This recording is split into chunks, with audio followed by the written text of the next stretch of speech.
오늘 우리에게 주시는 하나님 말씀은 구약성경 느헤미야서 1장 1절부터 5절까지의 말씀입니다. 느헤미야서 1장 1절부터 5절까지의 말씀을 공독해 드립니다. 하갈의 아들 느헤미야의 말이라. 아닥사스다 왕 제20년 기슬리월에 내가 수산궁에 있는데 내 형제들 가운데 하나인 하나니가 두어 사람과 함께 유다에서 내게 이르렀기로 내가 그 사로잡힘을 면하고 남아있는 유다와 예루살렘 사람들의 형편을 물은즉 그들이 내게 이르되 사로잡힘을 면하고 남아있는 자들이 그 지방 거기에서 큰 환난을 당하고 능욕을 받으며 예루살렘 성은 허물어지고 성문들은 불탔다 하는지라. 내가 이 말을 듣고 앉아서 울고 수일 동안 슬퍼하며 하늘의 하나님 앞에 금식하며 기도하여 이르되 하늘의 하나님 여호와 크고 두려우신 하나님이요 주를 사랑하고 주의 계명을 지키는 자에게 언약을 지키시며 긍휼을 베푸시는 주여 간구하나이다. 아멘. 찬양대 찬양으로 하나님께 영광을 돌립니다.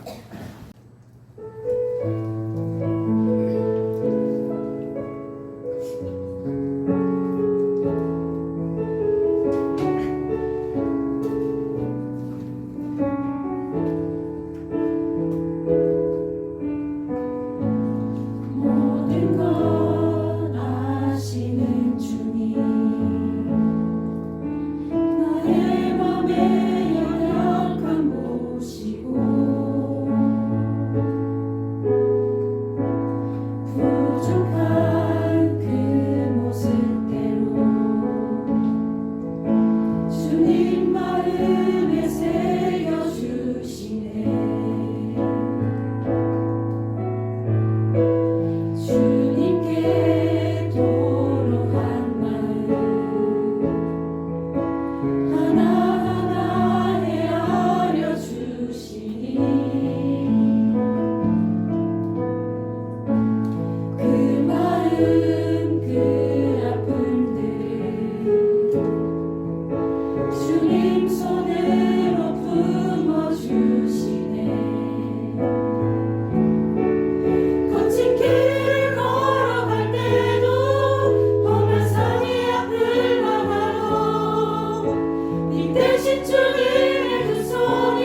감사합니다.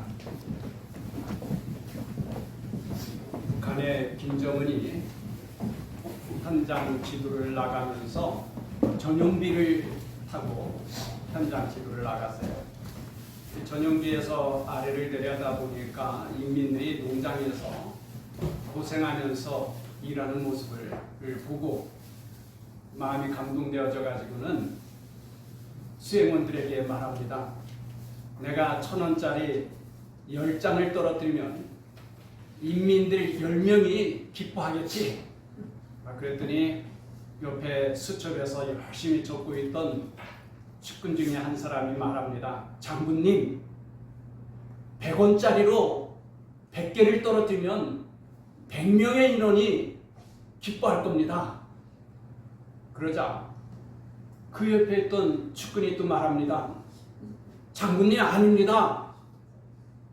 장군님이 떨어지면 8천만의 결의가 다 기뻐할 겁니다. 8천만 온 결의가 기뻐하는 그날이 빨리 오면 좋겠어요.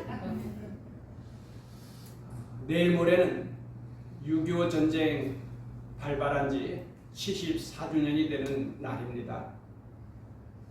74년 전 6.25 전쟁으로 인하여서 남쪽의 군인과 연합군이 48명이 아니라 48만 명이 죽었어요.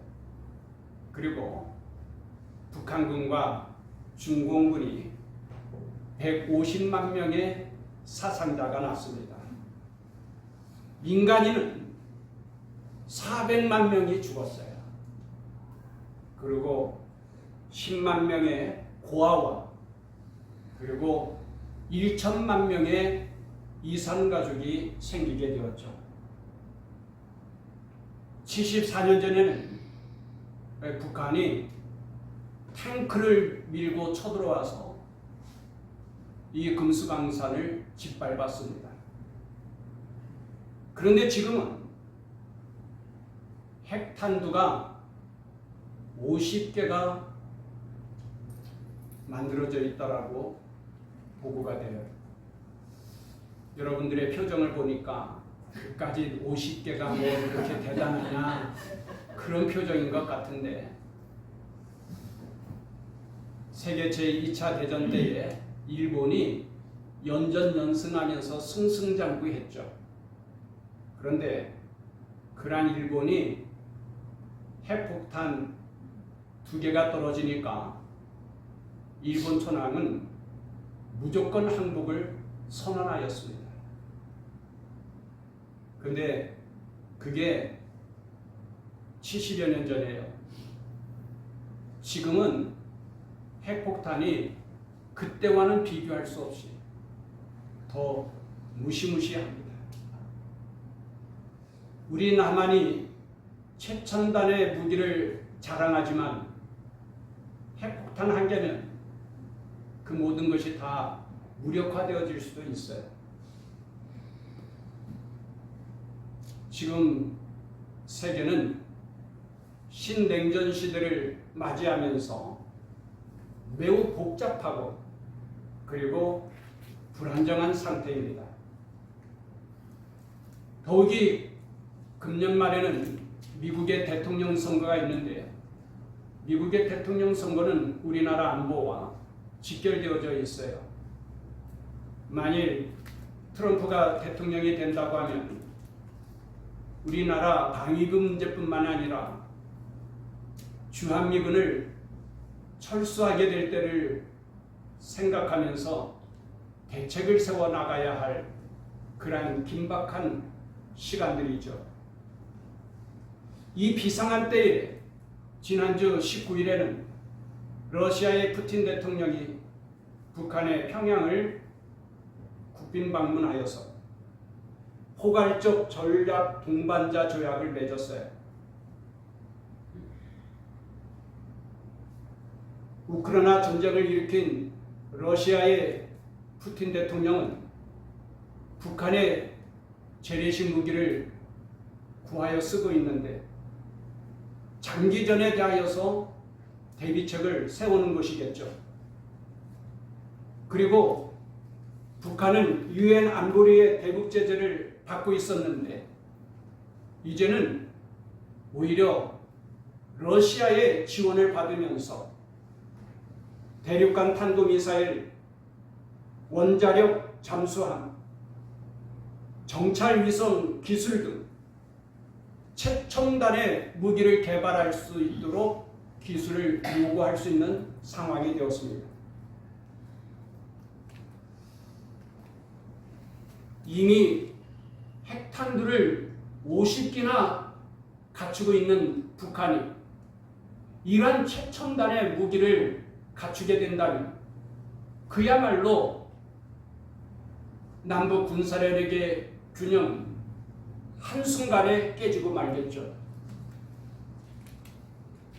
역사는 반복된다고 하는데 74년 전에 김일성이 소련의 스탈린의 지지를 받으면서 남침을 강행하지 않았습니까? 그것이 바로 6.25 전쟁이었죠. 그런데 지금은 그 손자인 김정은이 러시아의 푸틴 대통령과 손을 잡은 거예요. 사실 우리나라는 6.25 전쟁이 끝난 상태가 아닙니다. 남북이 분단되어져 있는 상태고 지금도 종전이 아닌 휴전의 상태입니다. 그런데도 정치권은 국가 안보에 대한 관심조차 없고 날마다 정쟁만 일삼고 있죠. 이스라엘 성지순례 여행을 다녀오면서 아주 감동적인 것이 있는데 마사다였어요. 지금으로부터 2000년 전에 로마가 예루살렘을 점령할 때에 예루살렘 사람 중에 일부가 바티다로 도망을 하여서 끝까지 로마와 저항하여 싸웁니다. 그러다가 결국 이 마사다도 점령당하게 되는데 그 전날 밤에 마사다에 있던 유대인들이 다 자결을 했어요. 그때에 한 소년이 숨어 있다가 극적으로 살아나서는 그 전날 있었던 자결하였던 상황들을 자세히 설명해 주게 돼요. 그래서 2000년이 지난 지금까지도 마사다는 유명한 유적지로 많은 사람들에게 감동을 주고 있죠. 지금으로부터 2000년 전에 있었던 사건입니다. 그런데 이스라엘은 지금도 여전히 초등학생들이 그곳 마사다를 찾아가지고는 거기서 구호를 외칩니다. 우리는 마사다를 잊지 않습니다. 우리는 마사다를 잊지 않습니다. 2000년이 지난 지금 이 순간에도 그 이스라엘의 초등학생들이 그곳을 방문하여서 우리는 마사다를 잊지 않는다는 구호를 외칩니다. 그리고 이스라엘 군인들이 임관식할 때는 그곳 마사다에서 마찬가지로 구호를 외치는 거예요. 우리나라는 6.25 전쟁이 일어난 지가 지금 1000년, 2000년 그렇게 된 게 아니에요. 100년도 채 안 됐어요. 지금도 여전히 휴전 상태이고 연평도 사건이라든지 천안함 사건이라든지 목침 지뢰 사건이라든지 전쟁의 소용돌이 속에서 날마다 긴장 속에서 살아갈 수밖에 없는 상황이에요. 그런데도 우리는 벌써 6.25 전쟁의 그 비참함과 참상을 잊어버려가고 있는 것 같아요. 심지어는 종북 사상을 가진 사람이 국회의원이 되어서 이 나라의 대표자로 일하고 있습니다. 아, 이제야 어찌 우리 이날 조국을 원수들이 짓밟아오던 그날 맨주먹 붉은 피로 원수를 막아내어 발을 굴러 땅을 치며 의문했던 그날 우리가 어찌 잊을 수가 있습니까? 이 뼈아픈 역사를 잊어버리면 안 되겠죠. 이스라엘이 바사다의 역사를 2000년이 지난 지금까지도 잊지 않고 있다. 오늘 우리가 어찌 100년도 채 안 된 6.25 전쟁의 참상을 잊어버릴 수 있겠습니까? 지금 만일 한반도에서 전쟁이 일어난다고 하면 우크라이나 전쟁이나 팔레스타인 전쟁과는 차원이 달라요. 여러분, 러시아나 이스라엘 핵무기를 갖고 있어요. 한 방이면 전쟁이 끝날 수 있어요. 그러나 그들이 왜 핵무기를 쓰지 않습니까? 핵무기를 쓰면 상대방만 망하는 것이 아니라 함께 망하는 거예요. 그야말로 폭망이에요. 그렇기 때문에 그 어려운 전쟁을 1년이 넘도록 끌고 가면서도 핵무기를 쓰지 못하는 거죠. 그러나 북한의 김정은 오로지 핵무기에 집중되고 있습니다. 핵무기에 집중하는 이유가 뭐예요? 한반도만 폐허로 끝나는 게 아닙니다. 미국 본토에도 쏘겠다는 거예요. 그 50기는 지구가 영원토록 회복될 수 없는 폐허가 되기에 충분합니다. 이런 심각한 안보의 위기 상황에서 교회와 성도는 어떻게 해야 될까요?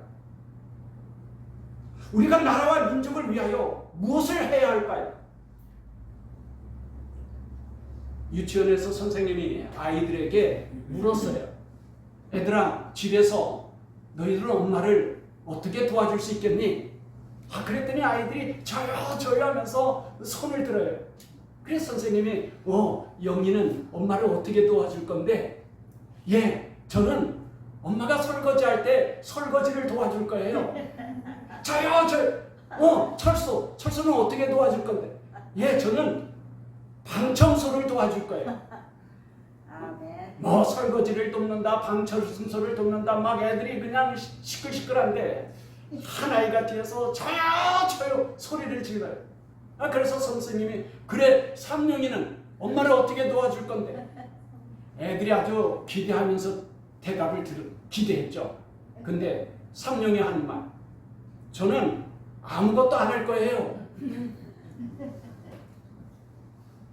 선생님과 아이들이 실망해가지고는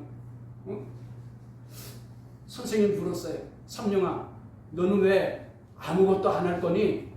그랬더니 아이가 하는 말이, 예, 선생님, 우리 엄마가 그러는데요, 너는 가만히 있는 게 나를 돕는 거예요.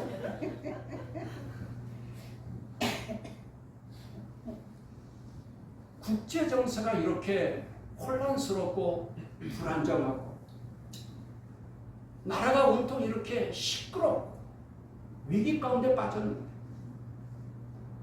교회가 성도들이 아무것도 안 하고 그냥 가만히 있어서 되겠습니까? 교회가 무책임하게 그냥 구경만 하고 바라만 보면 되겠습니까?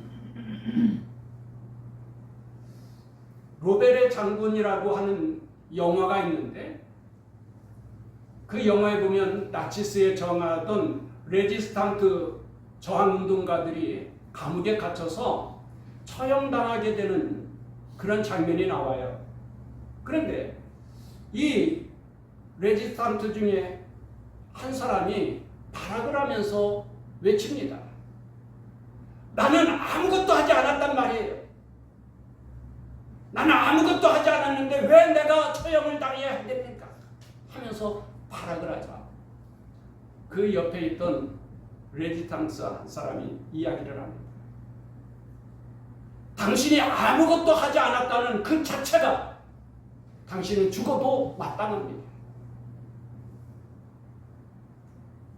전쟁이 일어난 지 벌써 5년이 되었고 수많은 사람들이 피 흘려 죽어가고 있고 도시가 파괴되어졌고 나라가 지금 위기 가운데 있는데 당신은 아무것도 하지 않았다니. 당신이 아무것도 하지 않은 그 자체가 바로 처형당하여 마땅한 일입니다.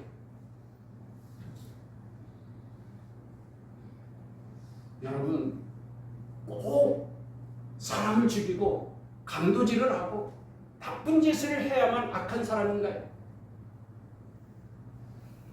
하나님께서 주신 이 귀한 생명, 정말 금보다도 더 귀한 시간들, 이것들을 낭비하는 것이 얼마나 악한 것인가요? 우리 주님께서 마지막 심판 때에 대하여서 말씀하실 때에 한 달란트 받은 자에 대하여서 책망을 하시는데 악하고 게으른 종아 그래. 여러분 생각해 보세요. 거기 한 달란트 받은 자가 무슨 악한 짓을 했죠? 사람을 죽였습니까? 강도질을 했어요? 한 달란트 가지고 도망을 쳤어요? 얼마나 정직한 사람이에요. 도망가지도 않고 그 한 달란트를 땅속에 잘 보관했다가 주인이 왔을 때 돌려줘요. 근데 주님은 심판 때 뭐라고 한다고요? 이 악하고 게으른 종. 이 무익한 종을 바깥 어두운 데에 내쫓아라. 무익한 종이라는 거예요. 천하보다도 귀한 존재인데 우리의 삶이 얼마나 아름답고 고귀한 인생인데 어떻게 무익하게 살아갑니까?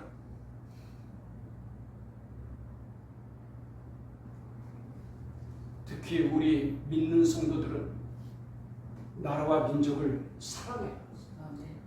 무엇인가 가치 있는 일을 해야 할 거예요. 무익한 사람이 되어서는 안 될 거예요. 나라와 민족은 우리 가정과 삶의 터전을 지켜주는 울타리입니다. 여러분 울타리 없어 보세요. 어느 나라든지 와서 우리 나라를 짓밟지 않겠어요? 우리가 지금 이러한 자유와 평화를 누릴 수 있는 것은 나라와 민족이 있기 때문이죠. 이렇게 소중한 나라와 민족을 위하여 우리가 아무 일도 하지 않는다면 그것은 참으로 악한 사람이고 무익한 사람입니다. 오늘은 느헤미야와 같은 애국심을 생각하면서 우리의 마음이 뜨거워지고 결단할 수 있는 시간이 되기를 바랍니다. 느헤미야는 어떤 점에서 애국자인가요? 첫째로 느헤미야는 나라와 민족에 대한 관심을 가졌습니다. 우리가 나라와 민족에 대한 관심을 갖는 애국자가 되기를 바랍니다. 2절 말씀을 같이 읽으십시다. 2절 말씀 시작. 내 형제들 가운데 하나니가 두어 사람과 함께 유다에서 내게 이르렀기로 내가 그 사로잡힘을 면하고 남아있는 유다와 예루살렘 사람들의 형편을 물은지. 아멘. 아멘. 유다와 예루살렘 사람들의 형편을 물어봐요. 느헤미야는 예루살렘으로부터 2연마리 멀리 떨어져 있는 페르시아의 수상궁에서 살고 있었어요.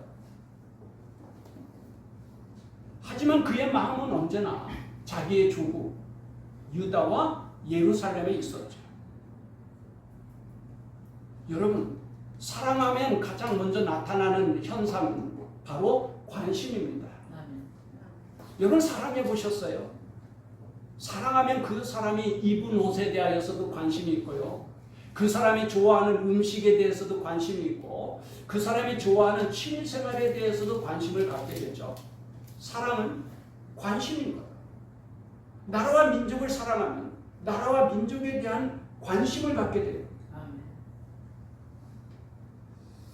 데일 카네기의 인간관계론에서 보면 성공하기 원하면 먼저 상대방이 좋아하는 거에 관심을 가져라 그래요.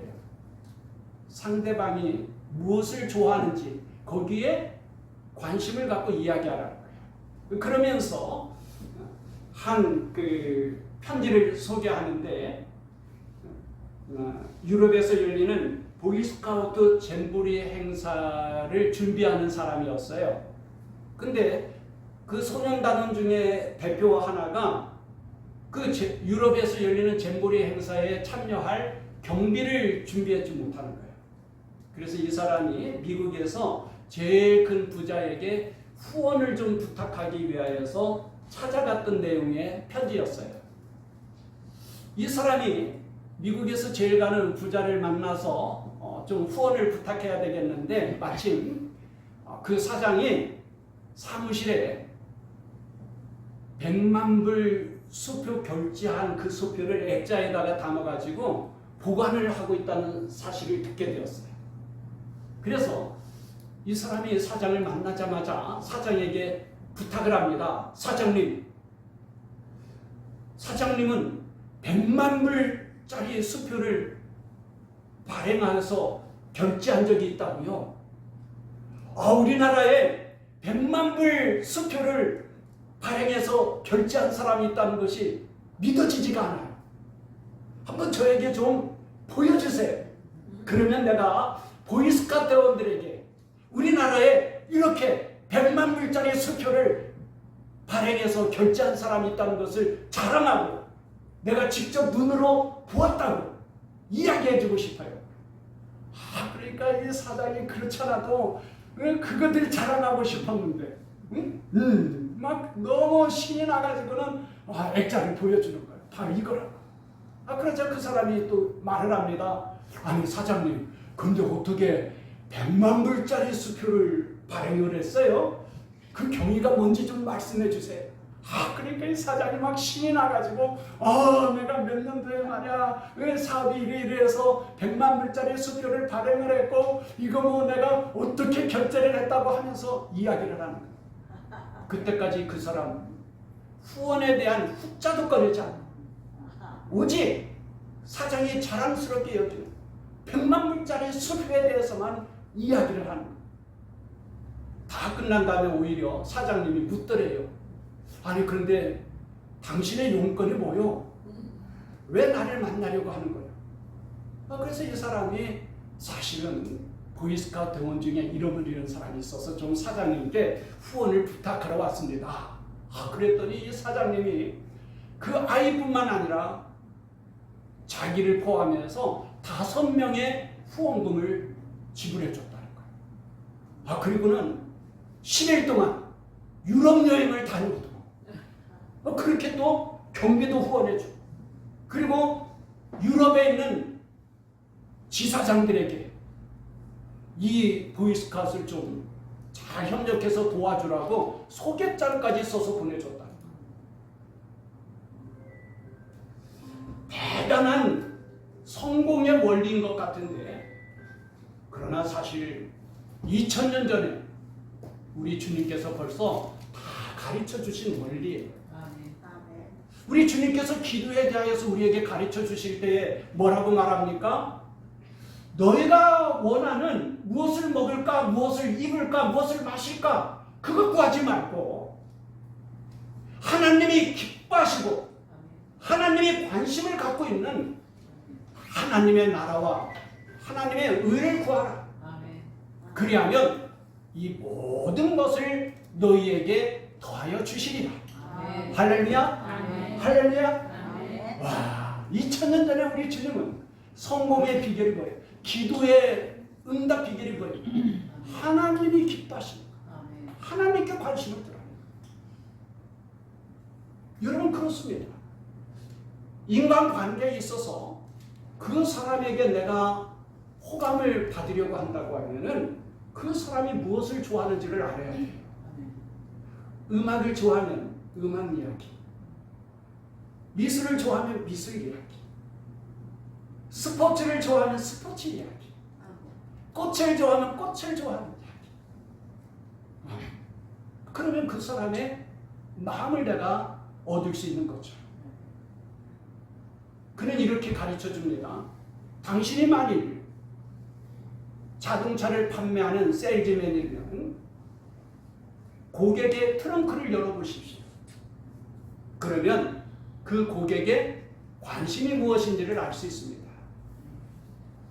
당신이 고객에게 자동차를 팔고자 하면 반드시 실패할 거예요. 그러나 고객의 관심을 당신이 찾는다면 당신은 최고의 세일즈맨이 될 수 있습니다. 나라에 대하여서도 마찬가지입니다. 애국을 거창하게 생각할 필요 없어요. 먼저는 나라와 민족에 대한 관심을 가져보십시오. 그러면 그동안 내가 보지 못하던 것들을 보게 됩니다.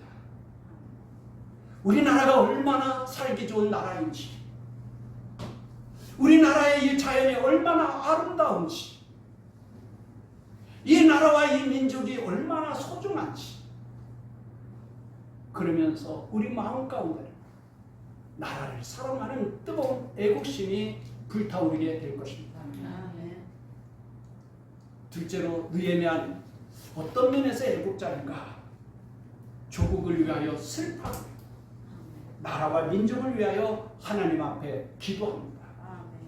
4절 말씀을 같이 읽어보십시다. 4절 말씀 시작. 내가 이 말을 듣고 앉아서 울고 수일 동안 슬퍼하며 하늘의 하나님 앞에 금식하며 기도하여. 아멘.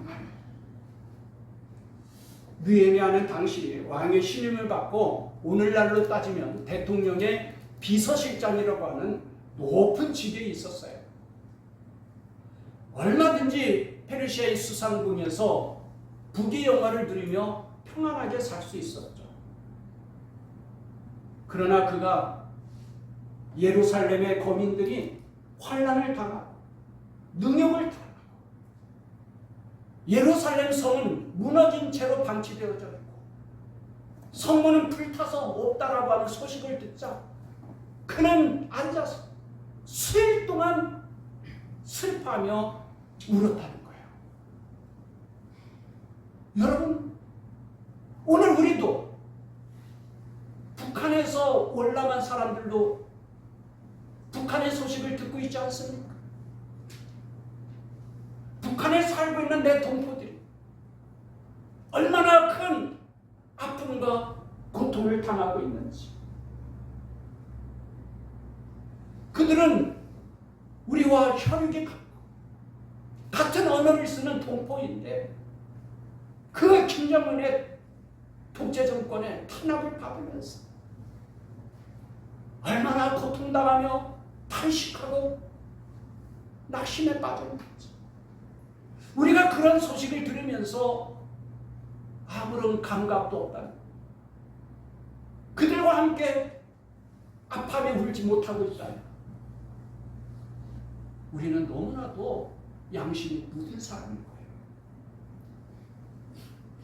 그러나 여러분, 이렇게 북한을 생각하면서 그 내 동포들을 생각하면서 마음 아파하고 슬퍼하고 눈물을 흘릴 수 있는 것은 기독교인이 아니어도 나라를 사랑하는 마음만 있으면 슬퍼하며 눈물을 흘릴 수 있어요. 느헤미야의 위대한 점이 뭡니까? 그 슬픔과 그 아픔을 가지고 하늘의 하나님께 기도하였다는 거예요.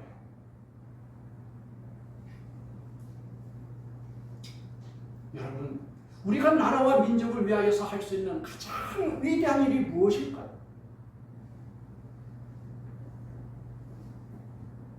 우리가 느헤미야처럼 나라와 민족을 위하여 기도해야 되지 않겠습니까? 무엇보다도 이 작은 나라, 그나마 남북으로 분단되어져 있는데 이 남한에서도 4분 5열되어서 서로가 미워하고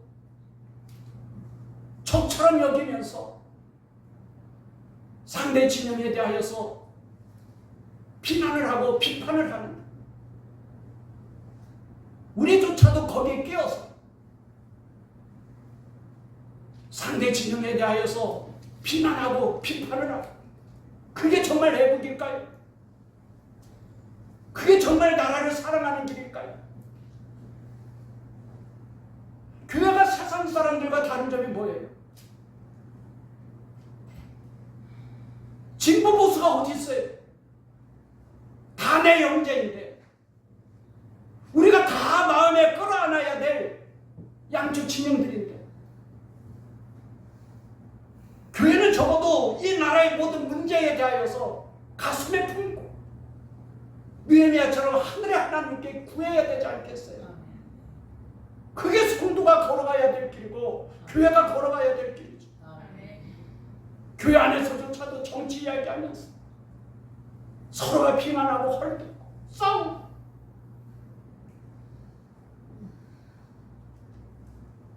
사랑하는 성도 여러분, 우리는 기도하는 것을 잊어버리면 안 돼요. 진정 나라와 민족을 위하여서 최대의 애국심, 하늘의 하나님께 기도하는 것입니다. 사랑하는 성도 여러분, 우리가 한평생 살다 보면 내가 해결할 수 없는 일이 있어요. 내가 감당할 수 없는 문제가 있어요. 나라와 민족에 대한 것도 마찬가지죠. 내가 무엇을 하겠어요? 그런데 이때에 가장 중요한 게 뭐예요? 하늘의 하나님께 기도하는 겁니다. 우리가 기도하는 것을 잊어버리면 안 돼요. 아프리카에 사는 독수리의 일종인 뱀잡이 수리가 있어요. 이 뱀잡이 수리는 말 그대로 이름대로 뱀을 잡아 독수리의 일종입니다. 아주 날렵한 독수리이죠.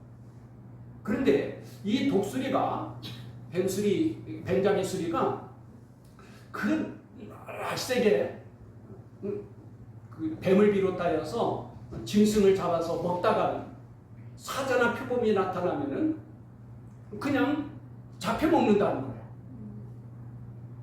독수리인데, 민첩한 독수리인데도 먹이를 잡아먹다가는 사자나 표범한테 잡혀먹는 일이 종종 생긴다는 거예요. 왜 그런지 아세요? 이 뱀잡이 수리가요, 정신없이 먹이를 먹다가는 사자나 표범이 나타나면은 정신없이 뛴다는 거예요. 여러분 생각해봐요. 독수리가 나는 게 아니라 뛰는 거야. 정신없이 뛰다가 그냥 잡혀먹는데요. 너무 우스꽝스럽지 않아요? 그런데 뱀잡이 수리뿐이겠어요? 우리는 평상시에 하늘을 날 수 있다는 걸 알아요. 그렇죠? 평상시에는 우리 아버지 하나님께 기도하면 하나님이 다 들으시고 응답해 주신다는 걸 알아요. 그런데 막상 어려운 일을 당합니다. 위급한 일을 당합니다. 기도하는 걸 잊어버리는 거예요.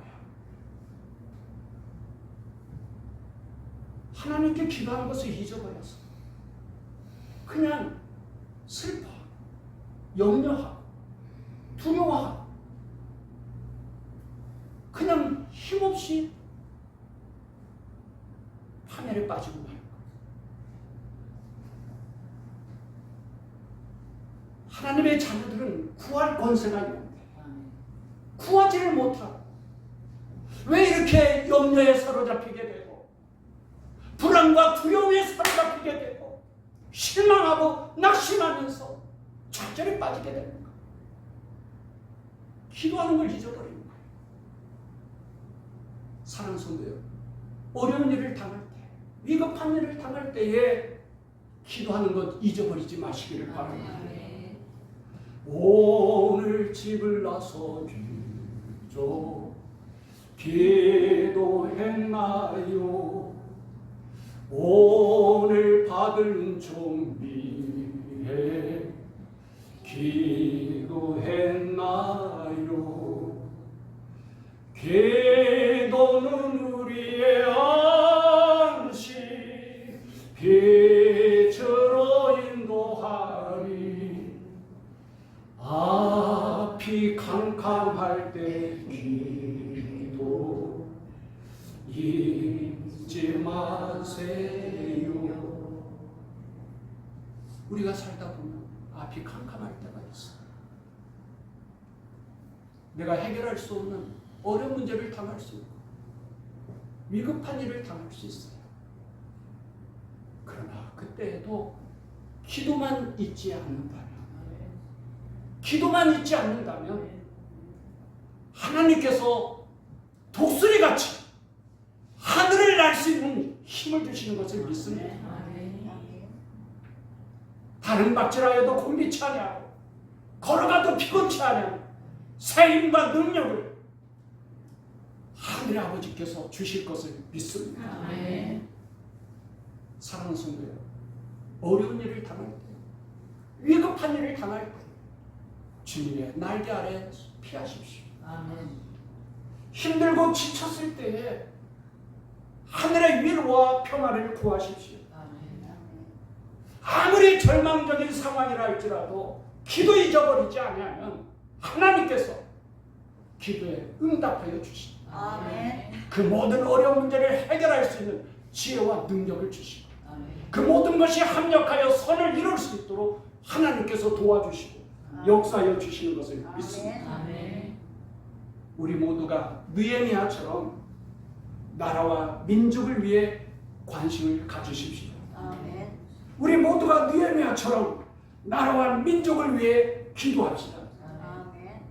어려운 일을 당하거나 위급할 때에 기도하고 나의 가족을 구원할 뿐만 아니라 이 나라와 민족도 구원하는 놀라운 하나님의 역사가 이 땅에 이루어지기를 주님의 이름으로 축원합니다. 기도하겠습니다.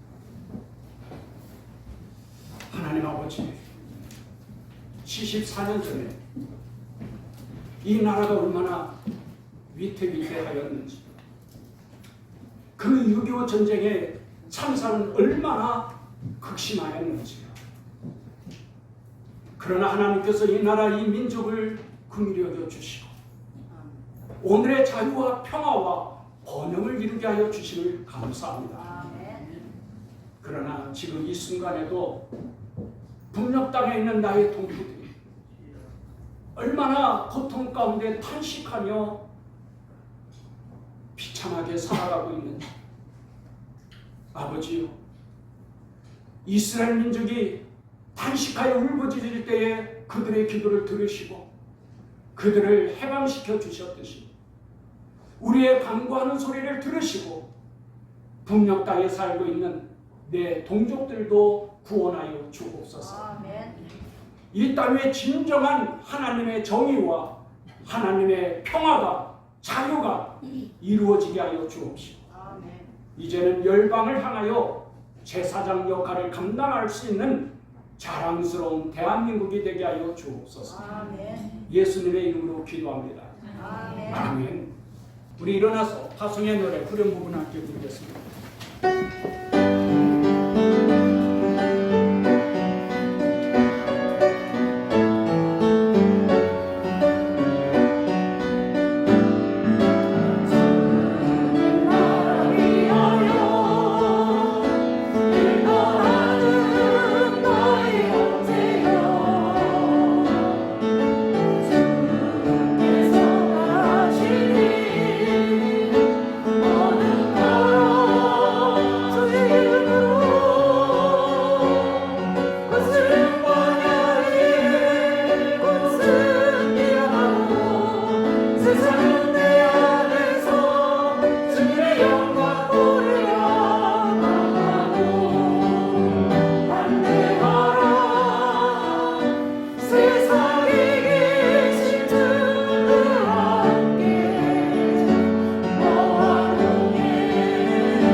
주님께서 이제 여러분을 각각 세상으로 보내십니다.